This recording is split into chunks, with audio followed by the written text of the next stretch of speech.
বর্তমান প্রধানমন্ত্রী ডাক্তার ইউনূস দারুণ কাজ করছেন, এই বিষয়ে আপনার বক্তব্য কি? ভারতের জনপ্রিয় আলেম কারি ইয়াসিন আলী বাংলাদেশের প্রধান উপদেষ্টা ডক্টর ইউনূসকে নিয়ে কিছু গুড কমপ্লিমেন্ট করেছে, তার প্রশংসা করেছে।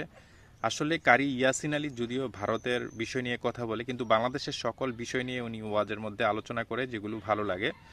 তো ডক্টর ইউনূসকে নিয়ে একটা প্রশ্ন করা হয়েছিল, সেখানে তার হাতে একটা প্রশ্ন তুলে দেওয়া হয়েছিল।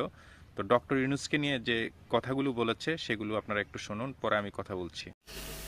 বর্তমান প্রধানমন্ত্রী ডাক্তার ইউনূস দারুণ কাজ করছেন, এই বিষয়ে আপনার বক্তব্য কি?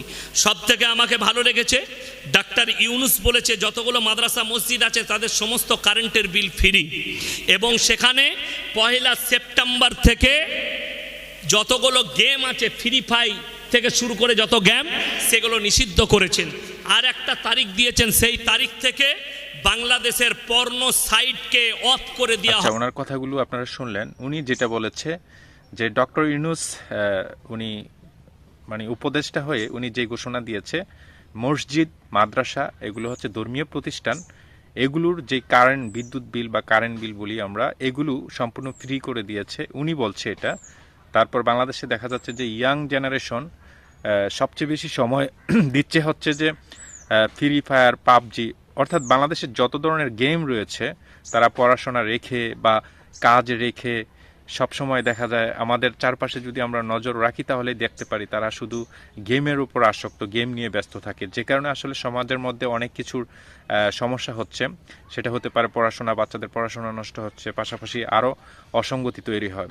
তো এই সকল ধরনের গেম বাংলাদেশ থেকে নিষিদ্ধ করা হবে এমনটা বলছেন। পাশাপাশি পর্ন সাইট যেগুলো আসলে অনেক যুব সমাজ সবাই ছাত্র থেকে সকলেই আসলে একটু এডিক্টেড হয়ে পড়েছে। তো এই সাইটগুলো বন্ধ করার জন্য আগে কোনো সরকারি উদ্যোগ নেয় না, কিন্তু ইউনূস সরকার যখন প্রধান উপদেষ্টা হিসেবে তার যেই সকল উপদেষ্টা সকলে মিলে প্রধান উপদেষ্টা ডক্টর ইউনূস কিন্তু এই উদ্যোগটি নিয়েছে। আসলে বাংলাদেশের যে ক্ষতিকর সাইটগুলো রয়েছে, ওয়েবসাইটগুলো রয়েছে, পাশাপাশি আপনারা শুনলেন যে উদ্যোগগুলো নিয়েছে, মসজিদ মাদ্রাসার কারেন্ট বিল সম্পূর্ণ ফ্রি, পাশাপাশি যে গেম খেলে যুব সমাজ নষ্ট হচ্ছে এগুলো বন্ধ করে দিচ্ছে।